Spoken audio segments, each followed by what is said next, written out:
শুরু হলো সব খবর। যমুনা টেলিভিশনের নিয়মিত এই আয়োজনে আপনাদের সবাইকে স্বাগত জানাচ্ছি আমি শাওন দত্ত। সারা দেশে বেড়েই চলেছে হামের প্রাদুর্ভাব। হামের উপসর্গ নিয়ে বরিশাল, ময়মনসিংহ ও সিলেট মেডিকেলে আরও 4 শিশুর মৃত্যু হয়েছে। এর মধ্যে বরিশালে প্রাণ গেছে 2 জনের। আক্রান্তদের মধ্যে বেশিরভাগই শিশু। হামের প্রকোপ ছড়িয়ে পড়ায় উদ্বেগও বাড়ছে মানুষের মাঝে। রোগীর উপচে পড়া ভিড়, দেখা দিয়েছে শয্যা সংকট। হাসপাতালের মেঝেতে জায়গা হয়েছে রোগীদের। দক্ষিণাঞ্চলেও হামের প্রকোপে ছড়িয়েছে আতঙ্ক। এই রোগের উপসর্গ নিয়ে বরিশাল শেরেবাংলা মেডিকেল কলেজ হাসপাতালে শুক্রবার সকাল 8টা পর্যন্ত 24 ঘন্টায় সাদি ও রাকিব নামে 2 শিশুর মৃত্যু হয়েছে। এ সময় নতুন করে হাসপাতালে ভর্তি হয়েছে আরও 31 শিশু। এই 2 জন সহ বরিশাল বিভাগে হামের উপসর্গে মৃত্যুর সংখ্যা পৌঁছালো 14 জনে। ময়মনসিংহ বিভাগেও বাড়ছে প্রাণহানি। শুক্রবার সকাল 9টা পর্যন্ত 24 ঘন্টায় ময়মনসিংহ মেডিকেলে হামের উপসর্গ নিয়ে মারা গেছে 1 শিশু। 24 দিনে হাসপাতালটিতে মৃত্যু হয়েছে 10 জনের। নতুন করে রোগী ভর্তি হয়েছে আরও 20 জন। হাম হচ্ছে ছোঁয়াচে রোগ, ওটা তো মনে করেন একটা বাচ্চা থেকে আরো 10টা বাচ্চা ছড়াচ্ছে। টাকা গেলে টাকা পাবো, মানুষগুলোকে তো মানুষ পাবো না। সরকারতে দাবিলো আমার বিষয়টা একটু গুরুত্বপূর্ণ, মানে একটু নিজের মতো করে দেখার জন্য। নবজাতক যে ওয়ার্ড 28 দিনের নিচের বাচ্চারা থাকে, ওইখানে যাদের ভেন্টিলেটর প্রয়োজন হবে তাদেরকে আর আমাদেরকে ঢাকায় পাঠাইতে হবে না, আমরা এইখানে সাপোর্ট দিতে পারবো। Sylhet MAG Osmani medical college হাসপাতালে চিকিৎসাধীন অবস্থায় দিব্য নামে 1 শিশুর মৃত্যু হয়েছে। এ নিয়ে সিলেটে হামের উপসর্গ নিয়ে 3 শিশুর মৃত্যু হলো। বর্তমানে সিলেট বিভাগের বিভিন্ন হাসপাতালে 103 জন রোগী ভর্তি আছে। হাসপাতাল কর্তৃপক্ষ জানিয়েছে শিশুটি হামের উপসর্গ ছাড়াও নিউমোনিয়া ও হার্ট ফেলিওরের মতো শারীরিক সমস্যায় ভুগছিল।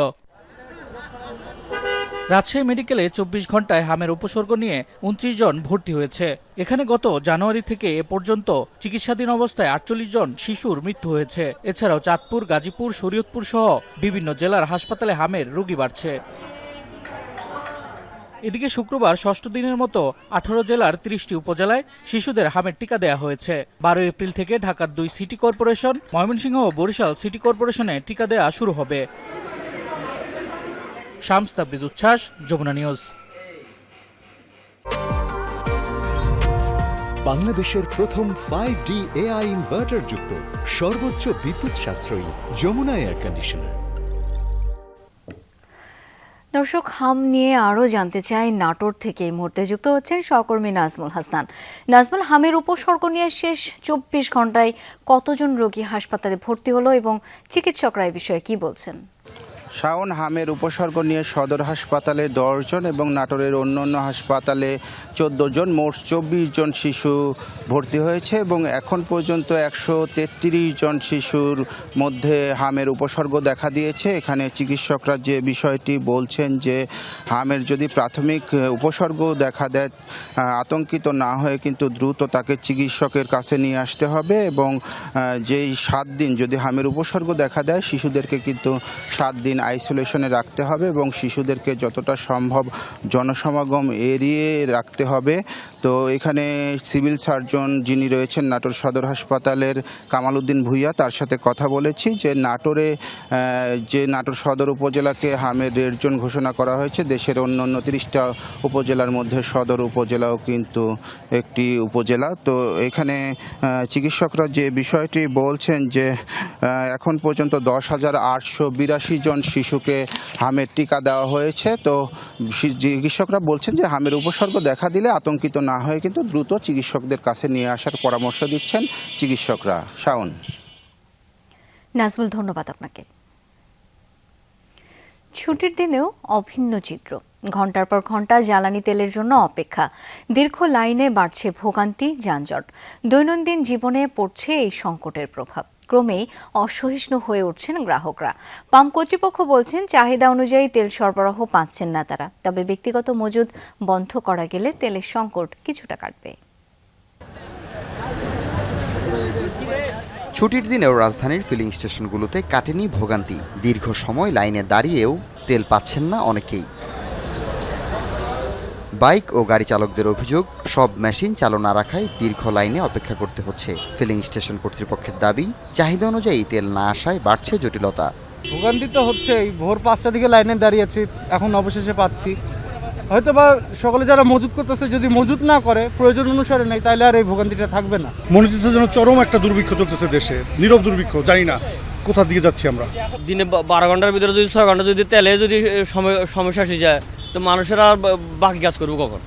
রাজধানীর খিলক্ষেত, উত্তরা ও মিরপুরের বেশ কয়েকটি পাম্প ঘুরে দেখা গেছে রাত থেকেও অনেকে তেলের জন্য সিরিয়াল দিয়ে আছে। দেশে সরকার বলতেছে যে রিজার্ভ আছে, আবার আমরা পাম্পে আসলে এই যে সিরিয়াল ধরা লাগে।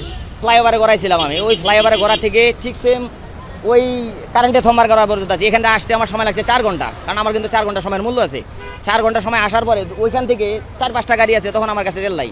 এই সংকট যদি মানে খুব দ্রুত সমাধান না হয়, তাহলে বাংলাদেশে যে পরিমাণে সংকট দেখা যাচ্ছে, খুব সমস্যা হয়ে যাচ্ছে আর কি। সাধারণ জনগণের এই ভোগান্তির শেষ কোথায় এখন আমরা জানি না। কবে নাগাদ এই ভোগান্তি থেকে মুক্তি পাবে সাধারণ মানুষ, এমনটাই প্রশ্ন জনমনে। হাসিবুল করিম বিজয়, যমুনা নিউজ, ঢাকা।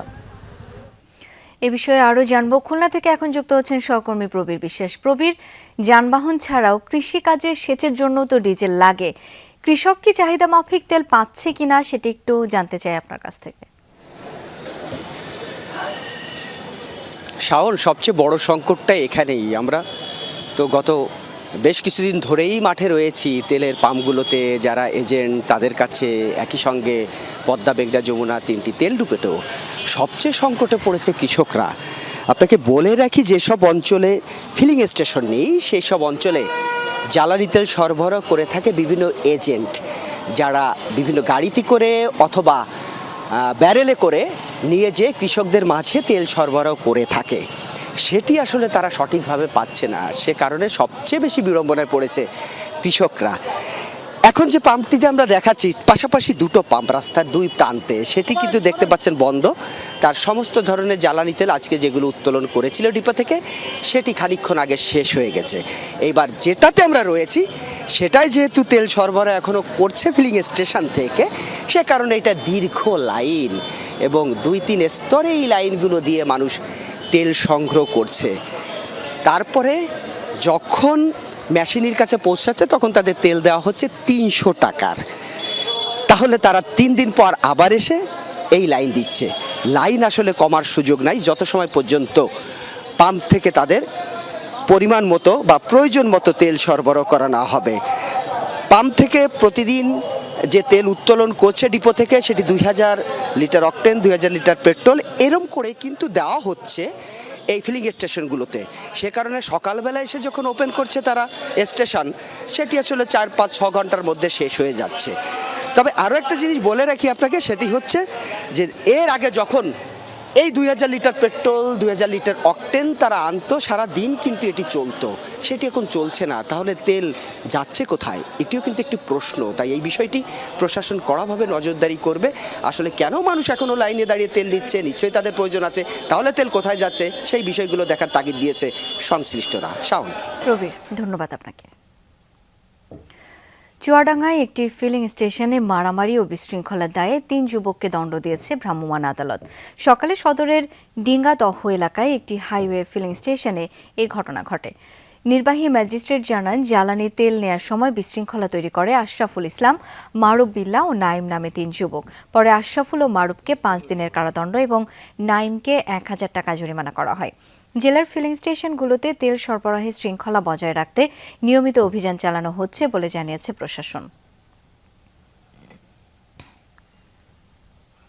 এদিকে পাবনার সাথিয়ায় বেশি দামে পেট্রোল বিক্রির দায়ে 2 জনকে জরিমানা করা হয়েছে। গতরাতে উপজেলা প্রশাসন বনগ্রাম বাজারে অভিযান চালায় বেশি দামে জ্বালানি তেল বিক্রি করায় দেলোয়ার বিশ্বাস নামে এক ব্যবসায়ীকে 30,000 টাকা ও খায়রুল হককে 3,000 টাকা জরিমানা করা হয়। পরে জব্দকৃত পেট্রোল সরকার নির্ধারিত মূল্যে বিক্রি করা হয়। দীর্ঘদিন পর মালয়েশিয়ায় জনশক্তি রপ্তানির বাধা দূর হচ্ছে। প্রধানমন্ত্রী তারেক রহমানের উদ্যোগে 2 দেশের মধ্যে আলোচনার পর বৃহস্পতিবার পুত্রাজায়ায় যৌথ বিবৃতি সই হয়েছে। অভিবাসন ব্যয় কমানো ও স্বচ্ছ নিয়োগ প্রক্রিয়া নিশ্চিতের বিষয়ে বড় ধরনের অগ্রগতি হয়েছে বলে জানিয়েছে বাংলাদেশের প্রতিনিধি দল। বিদেশে বাংলাদেশের শ্রমবাজারের অন্যতম মালয়েশিয়া, কিন্তু দীর্ঘদিন ধরে নানা জটিলতায় একরকম হাতছাড়া হতে বসেছিল জনশক্তি রপ্তানি।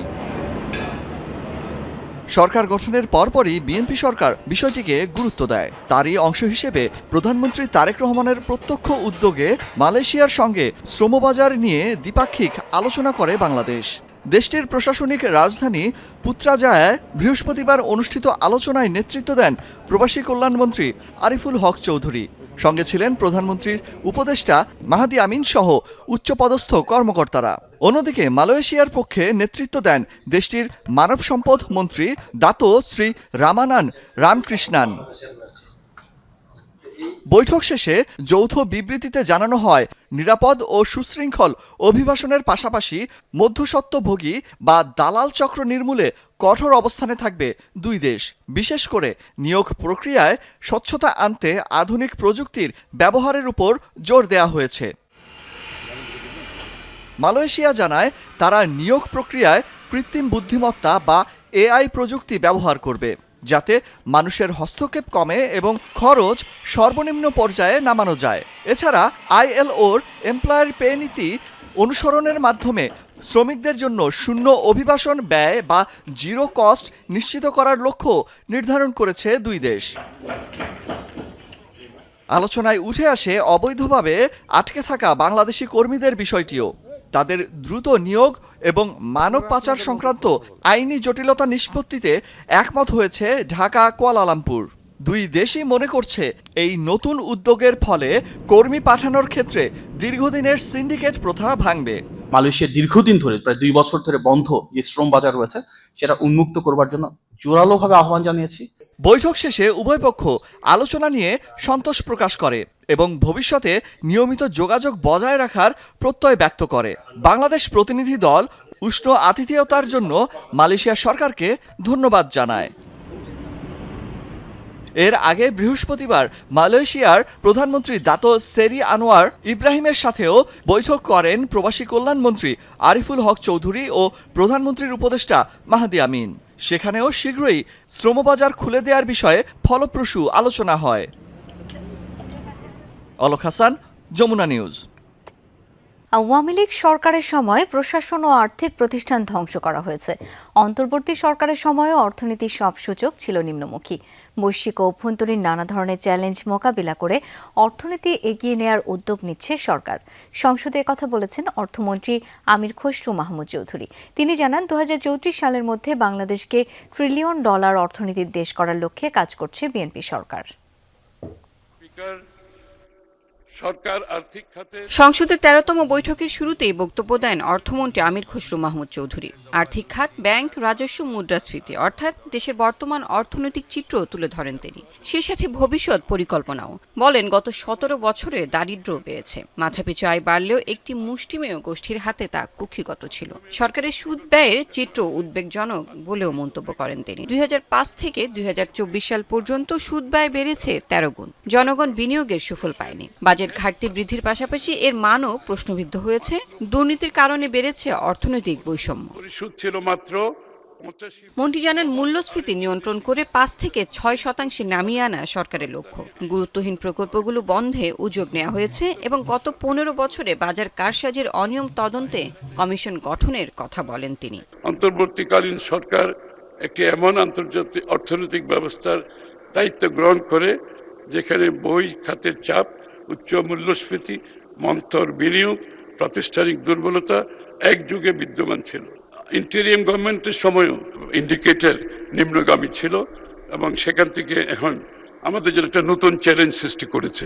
এই জন্য সরকারের উন্নয়নের অন্যতম স্লোগান হলো 2034 সালের মধ্যে $1 ট্রিলিয়ন অর্থনীতিতে পরিণত করা।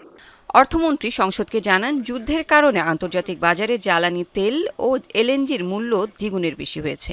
এজন্য সরকারকে বিদ্যুৎ, জ্বালানি, এলএনজিতে নির্ধারিত ভর্তুকির অতিরিক্ত 36,000 কোটি টাকা প্রদান করতে হবে। এতে বাজেট ঘাটতি বৃদ্ধি ও বৈদেশিক মুদ্রার রিজার্ভে প্রভাব ফেলবে। বৈশ্বিক ও অভ্যন্তরীণ নানা ধরনের চ্যালেঞ্জ মোকাবেলা করে বাজেট প্রণয়নের কাজে হাত দিয়েছে সরকার, জানান আমির খসরু। একটি প্রগ্রেসিভ অর্থনৈতিক অন্তর্ভুক্তিমূলক টেকসই পথে পরিচালিত করতে দৃঢ় প্রতিজ্ঞ মাননীয় স্পিকার, এবং আমরা এটাকে করতে চাই স্বচ্ছতা, সততা ও জবাবদিহিতার উপর নির্ভর করে। জনগণ আমাদের উপর আস্থা রেখে আমাদেরকে নির্বাচিত করেছেন, সেই আস্থার প্রতিদান দেওয়াই হবে এই সরকারের সবচেয়ে বড় দায়িত্ব। অর্থমন্ত্রীর বক্তব্য শেষে মূল্য সংযোজন কর ও সম্পূরক শুল্ক সংশোধন বিল, আমানত সুরক্ষা বিল, নারায়ণগঞ্জ, কুমিল্লা, বরিশাল, রংপুর উন্নয়ন কর্তৃপক্ষ বিল, বনশিল্প উন্নয়ন সহ বেশ কিছু বিল সংসদে পাশ হয়েছে। যারা এই প্রস্তাবের পক্ষে আছেন তারা হ্যাঁ বলুন, যারা এই প্রস্তাবের বিপক্ষে আছেন তারা না বলুন। লাভলি বিথি, যমুনা নিউজ, ঢাকা। সংসদে এখন পর্যন্ত 101টি অধ্যাদেশ বিল আকারে পাশ হয়েছে বলে জানিয়েছেন চিফ হুইপ নুরুল ইসলাম মনি।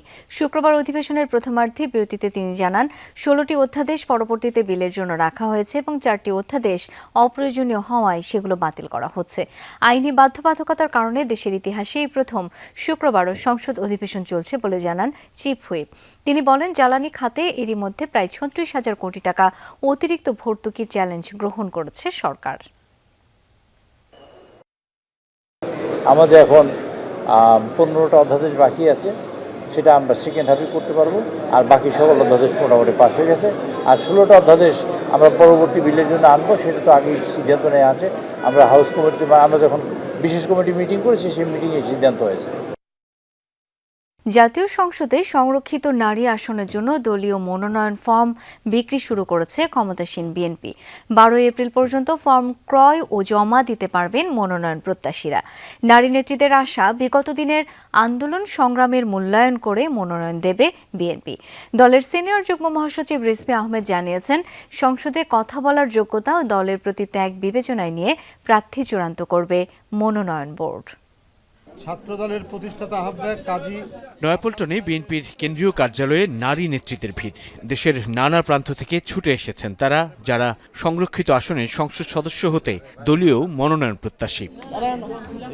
দলের সিনিয়র যুগ্ম মহাসচিব রিজভী আহমেদ দলীয় মনোনয়ন ফর্ম বিক্রি কার্যক্রমের সূচনা করেন। 12 এপ্রিল পর্যন্ত মনোনয়ন ফর্ম সংগ্রহ ও জমা দেয়া যাবে। ফর্মের মূল্য রাখা হয়েছে 2,000 এবং জামানত 50,000 টাকা। বিগত দিনের আন্দোলন সংগ্রামের ভূমিকা বিবেচনায় নিয়ে দলের মনোনয়ন প্রত্যাশী বিএনপির নেত্রীরা। ক্ষুদ্র একজন কর্মী হিসাবে এতদিন আন্দোলন করেছি, এখন সংসদে ভূমিকা রাখতে চাই দেশের জন্য, দেশের মানুষের জন্য। 365 দিনে যত প্রোগ্রাম হয়েছে বলতে পারি যে কোন প্রোগ্রামে ছিলাম না। প্রতিটা কর্মসূচিতে দায়িত্বের সাথে পালন করেছে, সেই সব নারীদেরকে দল মূল্যায়ন করবে এবং নতুনদের ভিড়ে আমরা যেন 17 বছরের ত্যাগী নির্যাতিত নেত্রীরা যেন হারিয়ে না যায়। সংসদ একটি মহান জায়গা, এখানে আইন প্রণয়নের জায়গা, এখানে শিক্ষিত, মার্জিত, যোগ্য দলের ডেডিকেটেড তাদেরকেই মূল্যায়ন করবে বলে আমরা প্রত্যাশা রাখছি। রাজপথে শ্রম দিয়েছি শুধু দলকে ভালোবেসে। তো আমার সাথে যারা আমার সহকর্মী ছিল তারা কিন্তু অনেকেই দল থেকে সরে গেছে। যেন নবীন প্রবীণ মিলে যেন আগামী দিনের একটা সংসদ হয়। ফর্ম সংগ্রহ করেছেন শিল্পী, পেশাজীবী থেকে শুরু করে দলের দুর্দিনে বৈশ্বিক জনমত প্রতিষ্ঠায় গুরুত্বপূর্ণ ভূমিকা রাখা নারী নেত্রীরাও। সংরক্ষিত আসনে দলীয় মনোনয়নে নির্বাচিত হলে নারীর ক্ষমতায়ন সহ নিজেদের নানা কর্মপরিকল্পনাও তুলে ধরেন তারা। হাসিনা বিরোধী ডেমনস্ট্রেশনগুলা আমি এমন কোনো জায়গা বাদ নেই বা এমন কোনো একটা ডেমনস্ট্রেশন বাদ নেই যে আমি করি নাই। হ্যাঁ, এবং শুধু খালি আমি যুক্তরাজ্যের ভিতরেই না, আমি ইউরোপের অনেক দেশে যখনই হাসিনা গিয়েছে আমি ওখানে দৌড়া দৌড়া এই ডেমনস্ট্রেশনগুলো চলে গেছি। একজন পরিশীলিত তারেক রহমানকে আমরা পেয়েছি এবং তার ভেতরে নিজের দেশ গড়ার যে চিন্তাধারা, সেই চিন্তাধারাকে আমরা সাধুবাদ জানাই এবং আমি ওনার সাথে ওনার এই জার্নিতে শরিক হতে চাই এবং আমি মনে করি যে আমার অনেক কিছু দেয়ার আছে আমার দেশকে। আমি শিক্ষিতা, আমি মার্জিতা, আমি সাংগঠনিকভাবে দক্ষ। ইতিমধ্যে আমি সংগঠনে 9টি পদ বহন করেছি। উপকূলীয় এলাকা, টেকসই ভেড়িবাঁধ, জলবায়ু পরিবর্তন এবং আমাদের ওখানে সুপেয় পানির অভাব, এই কাজগুলো তো করব। বিএনপির সিনিয়র যুগ্ম মহাসচিব রিজভী আহমেদ বলেন, সব দিক বিবেচনা করে চূড়ান্ত প্রার্থী বাছাই করবে দলের মনোনয়ন বোর্ড। অত্যন্ত সুচারুভাবে নির্বাচনটি সম্পন্ন হবে এবং আমাদের দলের সেই সমস্ত মহিলা নেতৃবৃন্দরাই তারা মনোনীত হবেন যাদের গুরুত্বপূর্ণ ভূমিকা রয়েছে বিগত আন্দোলনে, যারা শেখ হাসিনার কোপানলের মধ্যে পড়েছেন এবং যাদের শিক্ষা দীক্ষা সুরুচি সবকিছুই রয়েছে, এগুলো সবকিছুই বিবেচনা করবে দল। ইসির তফসিল অনুযায়ী মনোনয়ন দাখিলের শেষ সময় 21 এপ্রিল, 30 এপ্রিল প্রতীক বরাদ্দ আর ভোট গ্রহণ 12ই মে। আসন বন্টনে বিএনপি জোট পাবে 36টি আসন। সাইফুদ্দিন রবিন, যমুনা নিউজ, ঢাকা। শেরপুর ৩ আসনে স্থগিত হওয়া এবং বগুড়া ৬ আসনের উপনির্বাচনে কারচুপি, নেতাকর্মীদের উপর হামলার অভিযোগে রাজধানীতে বিক্ষোভ করেছে জামায়াত। বাদ জুমা বায়তুল মোকাররমের উত্তর গেটে মিছিল পূর্ব সমাবেশে দলের সেক্রেটারি জেনারেল মিয়া গোলাম পরোয়ার দাবি করেন, বিএনপি নেতাকর্মীদের জাল ভোট দেওয়ার চিত্র গণমাধ্যমে এসেছে। ইসিতে অভিযোগ দেওয়ার পরও সুষ্ঠু ভোটের দাবি করেছে তারা। এই নির্বাচনের মাধ্যমে মাগুরা চিত্র ফুটে উঠেছে বলে মন্তব্য করেন পরোয়ার। বৃহস্পতিবার বগুড়া ৬ আসনে উপনির্বাচন ও শেরপুর ৩ আসনের ভোট গ্রহণ করা হয়। বিপুল ব্যবধানে জয়লাভ করে বিএনপি সমর্থিত প্রার্থীরা। অনিয়মের অভিযোগে জামাত শেরপুর ৩-এর ভোট বর্জন করলেও বগুড়া ৬-এ দেখা যায় ভিন্ন চিত্র। তবে দুটি আসনেই ভোট কারচুপির অভিযোগ দলটির। শুক্রবার বাদ জুমা বিক্ষোভ মিছিল পূর্ব সমাবেশে জামায়াতের সেক্রেটারি জেনারেল গোলাম পরোয়ার বলেন, ২ আসনেই তাদের নেতাকর্মীদের ভোট কেন্দ্রে যেতে বাধা দেওয়া হয়েছে। বিএনপি নেতাকর্মীদের জাল ভোট দেওয়ার চিত্র গণমাধ্যমে এসেছে বলেও দাবি তার। গণমাধ্যমে দেখা যাচ্ছে ভোটার নয়, অনেক লোক ভোট কেন্দ্রে ঢুকে পড়ছে, প্রার্থী ঢুকে দেখছে, ব্যালটে সিল মারা, জিজ্ঞাসা করছে প্রিজাইডিং অফিসার কোনো কৈফিয়ত দিতে পারছে না।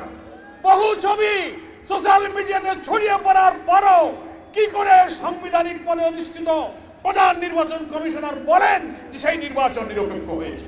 জামায়াত নেতা বলেন, দলীয় সরকারের অধীনে ভোট সুষ্ঠু না হওয়ার প্রমাণ আবারও পাওয়া গেল। দুটি আসনের ফলাফল বাতিল করে পুনরায় ভোটের দাবি জানান তিনি। গতকালকের নির্বাচনে আবার প্রমাণ হয়েছে কোন দলীয় সরকারের অধীনে নির্বাচন নিরপেক্ষ হবে না।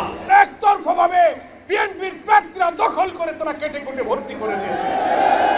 এই নির্বাচন আমরা মানি না, নির্বাচন বাতিল করতে হবে। এই দুটি আসনে পুনর্নির্বাচন দাবি করছে। গণভোটের বিষয়ে জামায়াতের সেক্রেটারি বলেন, সেখানে কোনো নোট অফ ডিসেন্ট ছিল না। সংবিধান সংস্কারের পক্ষে জনরায় বাস্তবায়ন সরকারের দায়িত্ব। M A Aziz, Jamuna News, Dhaka. বিচার বিভাগের জন্য পৃথক সচিবালয় প্রতিষ্ঠার বিষয়ে সরকার বদ্ধপরিকর। আইনমন্ত্রী এরই মধ্যে সংসদে সুস্পষ্টভাবে সরকারের অবস্থান ব্যাখ্যা করেছেন। ঝিনাইদহে কথা বলেছেন attorney general barrister Ruhul Kuddus Kajal. সকালে কোটচাঁদপুর পাইলট হাই স্কুল মাঠে সুধীজনের সাথে মতবিনিময় সভায় অংশ নেন তিনি। পরে সাংবাদিকদের তিনি বলেন, বিচার বিভাগের স্বাধীনতার বিষয়ে সরকারের অবস্থানের উপর পূর্ণ আস্থা রাখতে পারে জনগণ। তিনি জানান, জুলাই গণ অভ্যুত্থানের মধ্য দিয়ে ফ্যাসিবাদ বিরোধী রাষ্ট্র বিনির্মাণে প্রত্যাশা পূরণে কাজ করছে সরকার। সুপ্রিম কোর্ট সচিবালয় অধ্যাদেশ জারি করা কিংবা সেটা বর্তমান জাতীয় সংসদে সেটা গ্রহণ না করার কারণে এই প্রক্রিয়া থেমে গেল, এটা মনে করার কোনো কারণ নেই। বরং আমরা পার্লামেন্টে প্রদত্ত মাননীয় আইনমন্ত্রী জনাব মোহাম্মদ আসাদুজ্জামানের বক্তব্যে তিনি সুস্পষ্ট বলেছেন, এ বিষয়ে আরও পর্যালোচনা করা হবে এবং রাজনৈতিক সরকারে তাদের পূর্বের রাজনৈতিক অঙ্গীকার হিসেবে তারা স্বতন্ত্র বিচার বিভাগ এবং বিচার বিভাগের স্বাধীনতা সুনিশ্চিত করার জন্য যা প্রয়োজন তারা করবেন। চট্টগ্রামে পারিবারিক কলহের জেরে মারধরে মায়ের গর্ভেই প্রাণ হারিয়েছে এক নবজাতক। স্বজনদের অভিযোগ, মেয়ের স্বামী ও তার পরিবারের সদস্যদের হামলায় গুরুতর আহত হন ওই নারী, যার ফলে নির্ধারিত সময়ের আগে মৃত কন্যা শিশুর জন্ম হয়। ঘটনাটি ঘটে নগরীর লালখান বাজার বাটালি হিল এলাকায়। ঘটনার পর ভুক্তভোগীর পরিবার থানায় গেলেও মামলা না নেয়ার অভিযোগ তাদের।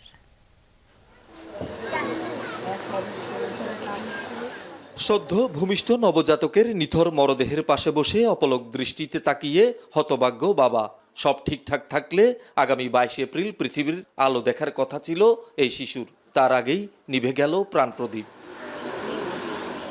স্বজনদের অভিযোগ, পারিবারিক কলহের জেরে বুধবার রাতে মেয়ের স্বামী ও তার পরিবারের লোকজনের এলোপাথারি কিল ঘুষি ও লাথিতে দিনমজুর সেলিমের গর্ভবতী স্ত্রী বিবি ফাতেমার পেটে আঘাতপ্রাপ্ত হয়। হাসপাতালে নিলে একদিন পর মৃত কন্যা শিশু ভূমিষ্ঠ হয়। মারধরের কারণে পেটেই নবজাতকের মৃত্যু হয় বলে দাবি স্বজনদের। ইতারা মনে করে যে বাচ্চা হবো আমার, খাবামো আমি, কিন্তু খেতারা এটারও মনে করি আর পরিবারের লোক সবসময় মারধর করে। আমি বলে বুড়া বয়সে বলে বাচ্চা হয়েছে, বুড়া বয়সে বাচ্চা কি খেলে আর হয়েছে, আর কোনো কারণ নেই।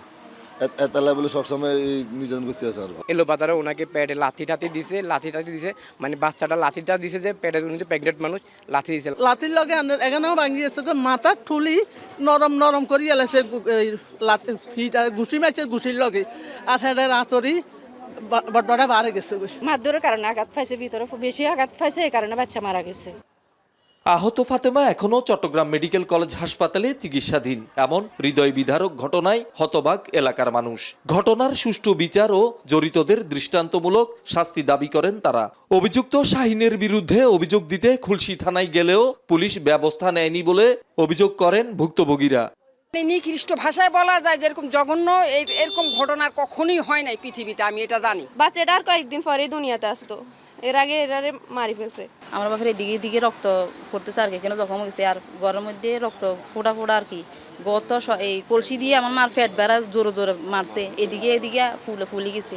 বলতেছে যে আপনারা যদি পারেন পারিবারিকভাবে জিনিসটা সমাধান করে ফেলাইতে পারলে এখানে ভালো, আর থানাতে এত গ্রাহ্য দিতেছে না আমাদের কথাগুলো।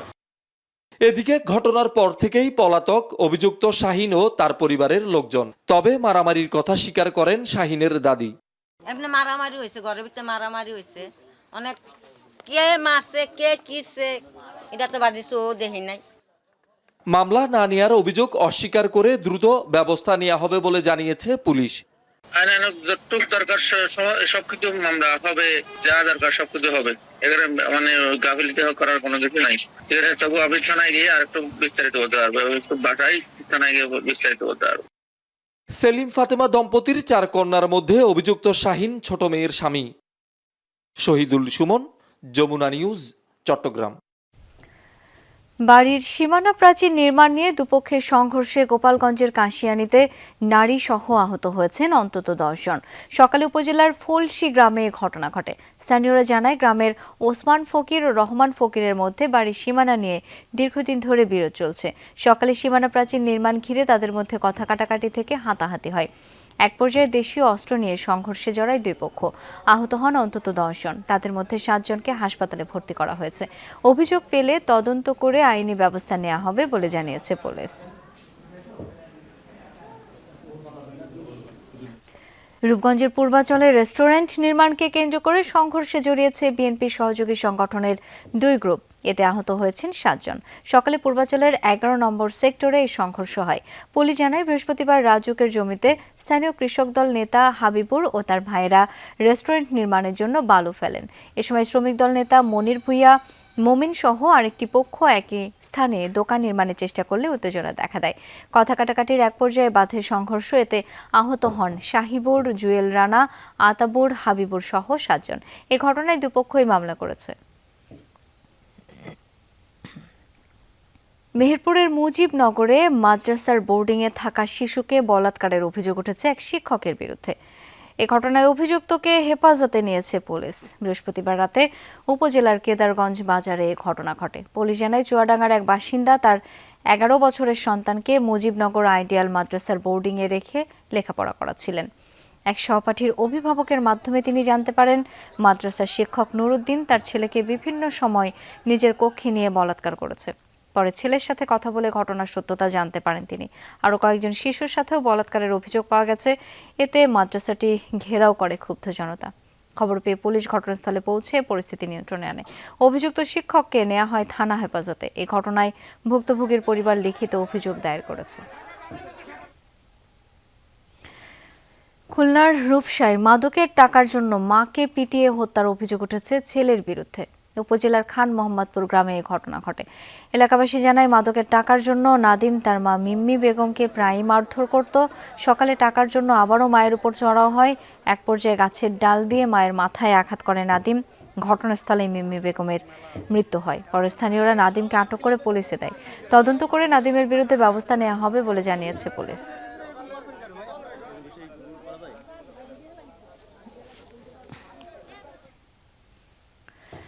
শিগগিরই 1000 শয্যার বাংলাদেশ চীন মৈত্রী হাসপাতালে নির্মাণ কাজ শুরু হবে এমনটাই জানিয়েছেন স্বাস্থ্য সচিব মোহাম্মদ কামরুজ্জামান চৌধুরী।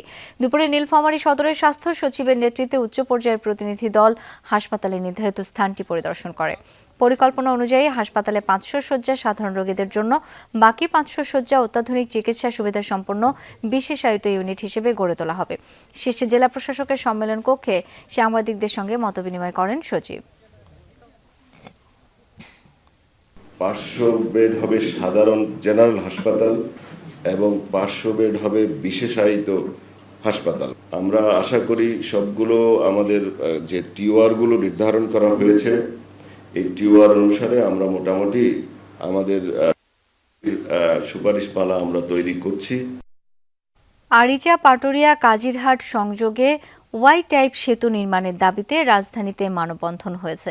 সকালে জাতীয় প্রেস ক্লাবের সামনে সুজানগরবাসী ফাউন্ডেশনের উদ্যোগে আয়োজিত মানববন্ধনে উপস্থিত ছিলেন পাবনা সহ উত্তরাঞ্চলের বিভিন্ন জেলার সামাজিক সাংস্কৃতিক সংগঠনের সদস্য ও জেলা বাসিন্দারা। বক্তারা দ্রুত সম্ভাব্যতা যাচাই করে আধুনিক নকশা প্রণয়নের কাজ শুরু করার আহ্বান জানান। পাবনা জেলা বিএনপির আহ্বায়ক হাবিবুর রহমান হাবিব বলেন, জিয়াউর রহমানের আমলে এই সেতু নির্মাণের উদ্যোগ নেওয়া হয়েছিল, নানা প্রতিবন্ধকতায় এটি বাস্তবায়িত হয়নি। এইটা যদি হয় তাহলে একটা সার্বিক উন্নয়ন হবে, দেশেরই উন্নয়ন হবে। এবং এই সুজানগরে ঢালাচ্চর ওখানে অনেক জমি আছে, এই সমস্ত জায়গাগুলোতে এই ভিজিট করা, বিভিন্ন ধরনের মিল কারখানা করা যেতে পারে। ঢাকার সাথে খুবই তখন 1-1.5 ঘন্টার মাধ্যমে আমরা চলে আসতে পারবো। পহেলা বৈশাখকে সামনে রেখে ঢাকার বিভিন্ন পয়েন্ট সহ রাজধানীতে ঢোকার পথে নিরাপত্তা জোরদার করেছে আইন শৃঙ্খলা বাহিনী। নববর্ষের উৎসবকে নির্বিঘ্ন করতে মাতুয়াইল ও যাত্রাবাড়ি সহ ঢাকার প্রবেশ মুখগুলোতে চেকপোস্ট বসানো হয়েছে। সেখানে তল্লাশি চালাচ্ছে ঢাকা মহানগর গোয়েন্দা পুলিশ, ডিবি ও সিটিটিসি। সন্দেহভাজন ব্যক্তিদের জিজ্ঞাসাবাদের পাশাপাশি অত্যাধুনিক ডগ স্কোয়াড এবং বম্ব স্কোয়াডের মাধ্যমে চালানো হচ্ছে বিশেষ অভিযান। নাশকতামূলক তৎপরতা রুখতে এবং সাধারণ মানুষের নিরাপত্তা নিশ্চিত করতে এমন সতর্ক অবস্থান বজায় থাকবে বলে জানিয়েছে পুলিশ। বাংলা বছরে আরও এক নতুন দিন পঞ্জিকার অপেক্ষার প্রহর আর বেশি নয়, তাই ঢাকা বিশ্ববিদ্যালয়ের চারুকলা অনুষদের জোর কদমে চলছে শোভাযাত্রার প্রস্তুতি। প্রধান বড় মোটিভগুলোর পাশাপাশি মুখোশ আর নানা চিত্রকর্ম তৈরিতে ব্যস্ত চারুকলা শিক্ষার্থীরা। শিল্পের এই মহাযজ্ঞ দেখতে চারুকলায় ভিড় করছেন সাধারণ মানুষও। বাংলা দিনপঞ্জিকায় নতুন এক দিনলিপি শুরুর আর বাকি মাত্র 3 দিন। বাংলার নতুন এই বছরকে বরণ করতে দিকে দিকে তাই রঙের ছটা। বঙ্গাব্দ 1433কে বরণ করতে ঢাকা বিশ্ববিদ্যালয়ের চারুকলা অনুষদ যেন এক জীবন্ত শিল্পমেলা। রং তুলির পালিশে বাঁশ কাঠের কাঠামোগুলো ক্রমেই রূপ পাচ্ছে প্রতীকী বিভিন্ন চরিত্রে। এবারের শোভাযাত্রায় প্রধান 5টি মোটিফ হচ্ছে লালঝুটির মোরগ, দোতারা, হাতি, শান্তির প্রতীক পায়রা আর ট্যাপা ঘোড়া। এরই মধ্যে শেষ হয়েছে 70% প্রস্তুতি। এখন আমরা বলতে পারি যে মোটামুটি 70% কাজ আমাদের হয়ে গেছে। কাজ তো ভালো হয়ে গেল, অভিজ্ঞতাও ভালো, সবাই আছে। আমাদের এই কাজ আজকে শেষ হয়ে যাবে এবং পেন্টিংয়ের সেরা করবে। মোরগের পেছনে খুব সূর্য, মানে আমরা বোঝাতে চাই যে নতুন সূর্য নববর্ষকে সেলিব্রেট করার জন্য বাংলাদেশের প্রতিটি মানুষ, বিশ্বের প্রতিটি মানুষ যেন আমরা শান্তিতে থাকি, এই বার্তাগুলো দেওয়ার জন্য আমরা সেই শান্তির পায়রা করেছি। অন্যদিকে মাটির সরায় রঙের আঁচড় কাটছেন চারুকলার শিক্ষার্থীরা। প্রতিটি আঁচড়ে স্পষ্ট হচ্ছে অপরূপ সব গ্রাম বাংলার রূপরেখা। বাঘ, পেঁচা সহ নানান কল্পিত চরিত্রের মুখোশ তৈরিতেও ব্যস্ত শিক্ষার্থীরা। শৈল্পিক কাজ, তাই ক্লান্তি নেই মোটেও। আমি যেটা কল্পনা করেছিলাম এতদিন করতে চাই, লোকশিল্পের কাজ, সেগুলোই করার চেষ্টা করছি। গতবার কিছু কারণে আমেজটা একটু কম ছিল, তবে এইবার ওটা একদমই নাই। এবার আরো বেশি দ্বিগুণ হয়ে বৈশাখটা ফিরছে। ঘুম থেকে উঠে কখনো দেখা যাবে লাফ দিয়ে উঠে ছবি আঁকতেছি, যাই আঁকুক, এলোমেলো আঁকুক, কিন্তু আমার কাছে ওটা না, ওটা ভালো লাগে দেখে ও করতেছে, তা আমি ওর সাথে। চারুকলার এই শিল্পযজ্ঞ দেখতে এখানে আবার নানান শ্রেণী পেশার মানুষের ভিড়। পার্কি দেখলাম, যারা ছোট বাচ্চারা কখনো দেখেনি এটা কি জিনিস সেটা জিজ্ঞেস করছে, এখানে এসে আমরা ওদেরকে এটা চিনাইতে পারছি। বাচ্চা সহ আসছে, পটচিত্র এটা ভালো লাগছে, তারপর মুখোশ, তো সব মিলে ভালো। আমরা আসলে চাই যে নতুন প্রজন্ম আসলে এগুলোর মধ্য দিয়ে বেড়ে ওঠে। এবারের নববর্ষের প্রতিপাদ্য নববর্ষের ঐক্যতান, গণতন্ত্রের পুনরুত্থান। শিল্প, ঐতিহ্য আর সমকালীন প্রেক্ষাপটের মিশেলে প্রস্তুত হচ্ছে বর্ষবরণ উৎসব। বিংশ শতাব্দীর শেষ ভাগে অর্থাৎ 1980-র দশকে স্বৈরাচার বিরোধী আন্দোলনের প্রেক্ষাপটে এই চারুকলা অনুষদ থেকে শুরু হয়েছিল মঙ্গল শোভাযাত্রা। আজ এতগুলো বছর পর আবারও সেই প্রেক্ষাপট। এজন্য ঐক্য এবং গণতন্ত্রের পুনরুদ্ধারের যেই বার্তা, সেই বার্তায় শানিত হবে এবারের বর্ষবরণ। সেই অপেক্ষায় আপমর বাঙালি। সুমাইয়া ঐশী, যমুনা নিউজ, ঢাকা। পাহাড়ে শুরু হয়েছে ঐতিহ্যবাহী বর্ষবরণ উৎসবকে ঘিরে নানা আয়োজন। খাগড়াছড়ি ও রাঙ্গামাটিতে চলছে বর্ণিল উৎসব, যেখানে অংশ নিচ্ছেন বিভিন্ন ক্ষুদ্র নৃগোষ্ঠীর মানুষ। আগামী 12 এপ্রিল নদীতে ফুল ভাসানোর মধ্য দিয়ে শুরু হবে বিজু, সাংগ্রাই ও বৈশু উৎসব। আর এসব উৎসব নির্বিঘ্ন করতে আইনশৃঙ্খলা বাহিনীর পক্ষ থেকে নেওয়া হয়েছে কঠোর নিরাপত্তা ব্যবস্থা। সাংগ্রাই উৎসবকে ঘিরে খাগড়াছড়িতে জমে উঠেছে ঐতিহ্যবাহী খেলাধুলা। মারমা সম্প্রদায়ের অন্যতম জনপ্রিয় খেলা আলারি ও দতে মেতে ওঠেন বিভিন্ন বয়সী মানুষ। সকালে খাগড়াছড়ির পানখাইয়া পাড়ার বটতলে এই খেলার উদ্বোধন করেন জেলা প্রশাসক আনোয়ার সাদাত। এছাড়া চলে প্রবীণদের আনুষ্ঠানিক গোসল সহ নানা আচার অনুষ্ঠান। 5 জন বন্ধু মিলে আমরা খেলতে আসছি। তাই এখানে সাংগ্রাই আমাদের চলছে 10 তারিখ থেকে প্রত্যেক বছর খেলা শুরু হয়, তাই আমি এখানে আলারি খেলতে আসছি। আমাদের ওই নতুন বছর। আগামী 12 এপ্রিল চাকমা, মারমা ও ত্রিপুরা সম্প্রদায়ের নদীতে ফুল ভাসানোর মধ্য দিয়ে শুরু হবে বিঝু, সাংগ্রাই ও বৈশু উৎসব। উৎসবকে ঘিরে ইতিমধ্যে রঙিন হয়ে উঠেছে পুরো পাহাড়।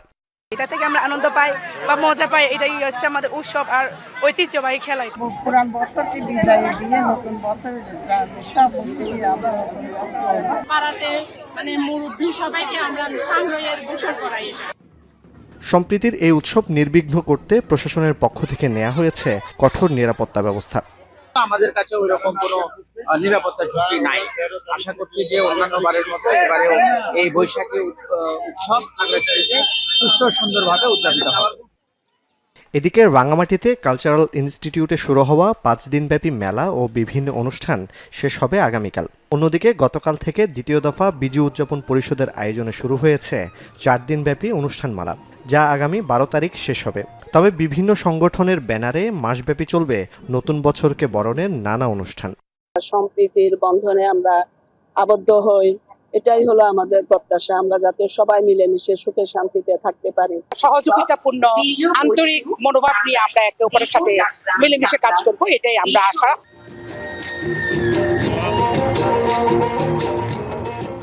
জোবাইর ইবনে শাহাদাত, যমুনা নিউজ। দেশে প্রগতিশীল শক্তির উত্থানে সংস্কৃতি চর্চা বাড়ানোর তাগিদ দিয়েছেন শিক্ষাবিদ সহ বিশিষ্টজনেরা। জাতীয় রবীন্দ্রসঙ্গীত সম্মেলন পরিষদের 44তম বার্ষিক অধিবেশনের উদ্বোধনী অনুষ্ঠানে এই আহ্বান জানান তারা। 2 দিনব্যাপী এই আয়োজনে সারা দেশ থেকে যোগ দিয়েছেন সংগঠনের সদস্যরা। জাতীয় রবীন্দ্রসঙ্গীত সম্মেলন পরিষদের 44তম বার্ষিক অধিবেশন শুরু হয় সকালে। তার এই বাণী প্রয়োজন ছিল। শিল্পকলা একাডেমির জাতীয় নাট্যশালা মিলনায়তনে এ আয়োজন উদ্বোধন করেন শিক্ষাবিদ অধ্যাপক সিরাজুল ইসলাম চৌধুরী। বক্তব্যে তিনি বলেন, পুঁজিবাদকে বিদায় করে সামাজিক মালিকানার নতুন পৃথিবী গড়ে তুলতে না পারলে সংস্কৃতি থাকবে না। ব্যক্তিগত সংস্কৃতি সামাজিক সংস্কৃতিরই অংশ, কাজেই আমাদের সংস্কৃতির চর্চার উপরে ভরসা করতে হবে। সেইখানে এই রবীন্দ্রসঙ্গীত সম্মেলন পরিষদের যে ভূমিকা সেটা গুরুত্বপূর্ণ এবং ওইখানেই আমাদের ভরসা। সভাপতির বক্তব্যে মফিদুল হক বলেন, সংস্কৃতি চর্চা সারা দেশে ছড়িয়ে দিতে হবে। গানকে সমাজের গভীরে নিয়ে যাওয়ার যে সম্ভাবনা এবং যে প্রত্যয়, সেটাও আমরা এখানে খুঁজে পাই। সঙ্গীতকে দিয়ে সমাজের জাগরণ যদি ঘটাতে হয়, তাহলে নানাভাবে সক্রিয়তার প্রয়োজন হবে। 2 দিন ব্যাপী এই আয়োজনে যোগ দেন সারা দেশ থেকে আসা সংগঠনের সদস্যরা। শাকিল হাসান, যমুনা নিউজ, ঢাকা।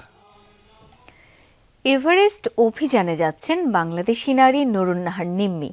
তার হাতে জাতীয় পতাকা তুলে দেয়া হয়েছে। দুপুরে জাতীয় প্রেস ক্লাবে পর্বতারোহী নিম্মির হাতে পতাকা তুলে দেন ঢাকায় নিযুক্ত নেপালের রাষ্ট্রদূত ঘনশ্যাম ভান্ডারী, নারী অধিকার কর্মী শিরিন পারভিন হক ও স্পন্সর প্রতিষ্ঠান পূবালী ব্যাংকের উপব্যবস্থাপনা পরিচালক শাহনেয়াজ খান। পরে এভারেস্ট বিজয়ী এম এ মুহিতের সঞ্চালনায় সংবাদ সম্মেলনে অভিযাত্রী নুরুন্নাহার জানান, আগামীকাল তিনি নেপালের উদ্দেশ্যে ঢাকা ত্যাগ করবেন। শনিবার থেকে শুরু করবেন 50 দিন ব্যাপী এভারেস্ট অভিযান। এভারেস্ট অভিযানটি পরিকল্পনা করেছে Bangla mountaineering and trekking club.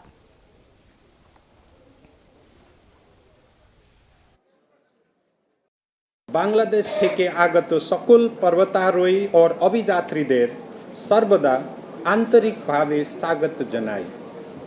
আমি বাংলাদেশি অভিযাত্রী দলের মনোবল, সাহস এবং দৃঢ় সংকল্পকে প্রশংসা করি। আমি শারীরিকভাবে নিজেকে তৈরি করেছি, মানসিকভাবে তৈরি আছি।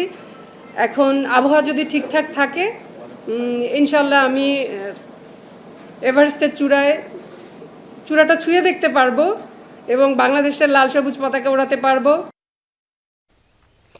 আবারও শুরু হলো শিশু কিশোরদের প্রতিভা যাচাইয়ের প্রতিযোগিতা মার্কস অলরাউন্ডার। শুক্রবার মোহাম্মদপুর মডেল স্কুল ও কলেজে মার্কস অলরাউন্ডারের আঞ্চলিক পর্বের ঢাকা জোনের আঞ্চলিক প্রতিযোগিতা অনুষ্ঠিত হয়। প্রতিবারের মতো এবারও আঞ্চলিক, বিভাগীয় এবং জাতীয় পর্যায়ে 3টি ধাপে অনুষ্ঠিত হবে এই প্রতিযোগিতা।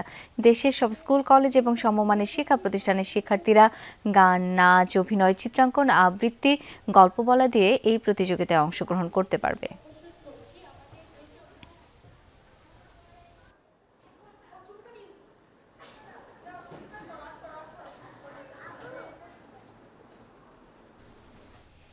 এই ছিল সব খবরের আজকের আয়োজন।